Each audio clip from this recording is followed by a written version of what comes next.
Nursing ভর্তি পরীক্ষার জন্য প্রিপারেশন নিচ্ছ, কিন্তু সর্বনিম্ন কত পেলে তুমি নার্সিং একটা সিট তোমার করতে পারবা? এই প্রশ্ন মনের মধ্যে আসে না এমনটা হইতে পারে না, প্রত্যেকের মনের মধ্যে আসা উচিত। এবং সেইটারই আনসার তোমাদেরকে আমি আজকে করব যে তুমি সর্বনিম্ন কত মার্ক পেলে সেফ জোনে থেকে নার্সিং এর একটা সিট তোমার করে নিতে পারবা। চলো ভিডিওটা শুরু করতেছি। চলো ক্লাস শুরুর আগে মাত্র 1 মিনিটে একটি বিজ্ঞাপন দেখে নেই। তোমার নার্স হওয়ার স্বপ্ন দুঃস্বপ্নে পরিণত হওয়ার জন্য শুধুমাত্র একটি কারণই যথেষ্ট, তা হচ্ছে সঠিক গাইডলাইন না পাওয়া। যদি ব্যর্থ না হতে চাও তাহলে অবশ্যই মেন্টরদের গাইডলাইন নেওয়া অনিবার্য। ফার্স্ট সেকেন্ড থার্ড টাইমারদের জন্য আমরা নিয়ে এসেছি এমন একটি কোর্স যা ইতিমধ্যে শিক্ষার্থীদের বিশ্বাস অর্জন করেছে এবং হয়েছে আস্থার প্রতীক। এই কোর্সের সব থেকে বিশেষ সুবিধাগুলো হলো, আমাদের কোর্সে ভর্তি হলে একটি টাকারও এক্সট্রা বই বাজার থেকে কিনতে হবে না। সব সাবজেক্টের কম্প্যাক্ট বইগুলো আমাদের কোচিং থেকেই দেওয়া হবে। মনে রাখবে, তুমি সেই কোর্সে এনরোল করছো যেখানে অলরেডি অসংখ্য শিক্ষার্থী সফল হয়েছে। তাদের রিভিউগুলো দেখলেই বুঝতে পারবে। চান্সপ্রাপ্ত শিক্ষার্থীদের কথা শুনে ভর্তি হও। ভাইয়ারে একটা বই এবং ভাইয়ার ক্লাসগুলোই যথেষ্ট। Kapasia, Gazipur. MN master nursing coaching সেরা। Nursing institute, Kishoreganj. হাতে সময় ছিল মাত্র 1.5 মাস। Nursing and midwifery, Jessore. ঠিক এরকম অসংখ্য রিভিউ ছড়িয়ে ছিটিয়ে রয়েছে, অসংখ্য চান্সপ্রাপ্ত স্টুডেন্টদের রিভিউ। আমাদের বই, বড় teacher panel, exam batch, routine, revision, এই সব কিছু এমন একটি কোর্সের মধ্যে পাচ্ছ যে কোর্স ফি তোমাকে অবাক করতে বাধ্য। একদম রিজনেবল, যেন তোমরা সবাই এনরোল করতে পারো। এরপর যদি ক্লাস কোয়ালিটি নিয়ে সন্দেহ থাকে আমাদের হোয়াটসঅ্যাপে নক করো, ডেমো ক্লাস দেখো, নিজে বিবেচনা করো। এই কোর্সে আরো অসংখ্য সিক্রেট ফ্যাসিলিটিস আছে যা অন্য কোথাও নেই।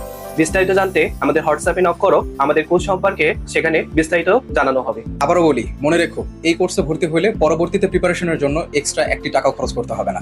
01797710326 এই নাম্বারে হোয়াটসঅ্যাপ অথবা কল করে জেনে নাও বিস্তারিত। আচ্ছা, ভিডিওর শুরুতে বলে দিই যে নার্সিং ভর্তি পরীক্ষা কিন্তু মোটমাট 150 নাম্বারের মধ্যে হয়। এর মধ্যে 100 মার্কের একটা পরীক্ষা হয় আর 50 মার্ক থাকে তোমার জিপিএ এর উপরে। জিপিএ এর উপরে কিভাবে থাকে ওটা অন্য ভিডিওতে বলবো। তো এই মোটমাট 150 এর মধ্যে পরীক্ষা হয়। এখন 150 এর মধ্যে কত পেলে তোমার চান্স হতে পারে সেটা আমি তুলে ধরছি। আরেকটা বিষয় বলে রাখছি যে এই জিনিসটা কিন্তু বছর বছর আসলে ভ্যারি করে। যখন কোয়েশ্চেন সহজ হবে তখন তোমাকে চান্স পাওয়ার জন্য বেশি মার্ক পাইতে হবে। আবার যদি কোয়েশ্চেন কঠিন হয় সেক্ষেত্রে অল্প মার্ক পেয়ে তুমি কিন্তু নার্সিং এ একটা সিট তোমার করে নিতে পারবা। তো ব্যাপারটা হচ্ছে এটা বছর বছর আলাদা হইতে থাকে। আমি বিগত বছর যা হয়েছিল সেই সিনারিওটা তোমার সামনে সুন্দর করে তুলে ধরার চেষ্টা করছি। এইটা দেখলে তুমি একটা মোটামুটি ধারণা পেয়ে যাবা। তাহলে চলো শুরু করতেছি। বিএসসির ক্ষেত্রে যদি আমি বলি, তুমি যদি 124 মার্ক পাও তাহলে তুমি সেফ জোনে থাকতে পারবা, মানে নিশ্চিন্ত থাকতে পারবা যে একটা সিট তুমি পাচ্ছ। ঠিক একই ব্যাপারটা ডিপ্লোমার ক্ষেত্রে 115 এবং মিডওয়াইফারির ক্ষেত্রে মাত্র 100, যেটা আসলে আমরা মানে এক্সপেকটেশনে রাখি না যে মাত্র 100 পেলে মিডওয়াইফারিতে চান্স হবে। তো এইখানে আমি এই জন্য তোমাদেরকে বলবো যে মিডওয়াইফারিতে যারা আসো মাত্র 100 টার্গেট রেখে লেখাপড়া করো না, বিপদের মধ্যে পড়বা কিন্তু। বুঝতে পারছো? 100 কিন্তু একটু কমই হয়ে গেছে। আর খালি মিডওয়াইফারি না, সবার ক্ষেত্রেই বলতেছি, খুবই গুরুত্বপূর্ণ একটা কথা। যাই হোক, আমি তোমাদেরকে ব্যাপারটা তো বুঝাইতে পারছি যে সর্বনিম্ন কত পেলে তোমরা সেফ জোনে থাকবা, নিশ্চিন্তে যে একটা সিট আমার হচ্ছে ইনশাল্লাহ। হ্যাঁ, এখন যেটা বলতেছিলাম সবার জন্য, দেখো এই টার্গেট রেখে যারা লেখাপড়া করবে তারা কিন্তু বিপদের মধ্যে পড়বা। কারণ তুমি 10 হাত স্বপ্ন দেখলে তবে 8 হাত কিন্তু সফল করতে পারবা। তো একবারে কানায় কানায় যে মার্কটা আছে এটা যদি তুমি তুলতে চাও তাহলে দেখবা যে এর থেকে 10 কম পেয়ে বসে আসো। আর একটা কথা কি, এটা আমার কথা না, শিক্ষার্থীদের কথাই, যে তুমি মনে করো যে 10 মার্কের পরীক্ষা দিছো আর বাসায় এসে মিলাই দেখতেছো তুমি 8 পাবা, কিন্তু পরীক্ষার রেজাল্টে দেখতেছো তুমি 6 পেয়ে গেছো। এরকম অনেক শিক্ষার্থীর সাথে হয়। যাই হোক, এই জন্য বলতেছি যে খালি এটা মানে মনে রেখে লেখাপড়া করো না। দুইটা জিনিস খারাপ। একটা হইতেছে কানায় কানায় যে মার্কটা আছে সেইটা টার্গেট রেখে লেখাপড়া করা, আরেকটা হইতেছে প্রিপারেশনে ঢোকা মাত্র ভাই আমি ফার্স্ট সেকেন্ড থার্ড হব। এটাও খুব খারাপ জিনিস। তুমি এখন বলবা যে ভাইয়া স্বপ্ন দেখতে বারণ কেন করতেছেন, ভালো স্বপ্ন দেখতেছি তো। না, এইটা আমি আমার ব্যক্তিগত অভিজ্ঞতা থেকে বলতেছি। তুমি স্বপ্ন দেখলে আমার কি? এই যে এই বইটাতে 500টা প্লাস পেজ আছে, তুমি আগে 200টা পেজ পড়ো, তারপরে এই জিনিসটা ভাবো যে আমি ফার্স্ট সেকেন্ড থার্ড এর মধ্যে যাবো বা টপ 10 এর মধ্যে যাবো, টপ 50 মধ্যে যাবো।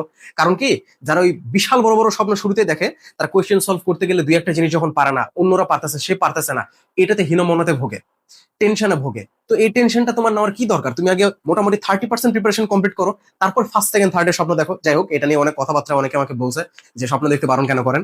তো যাই হোক, আশা করি তোমাদেরকে বুঝাতে পারছি। এবং আরেকটা খুবই গুরুত্বপূর্ণ কথা, যে তোমরা যে ভিডিওটা দেখতেছো এই ভিডিওর কমেন্ট বক্সে, যদি ইউটিউব হয়ে থাকে তাহলে কমেন্ট বক্সে আমি একটা লিঙ্ক দিয়ে রাখবো।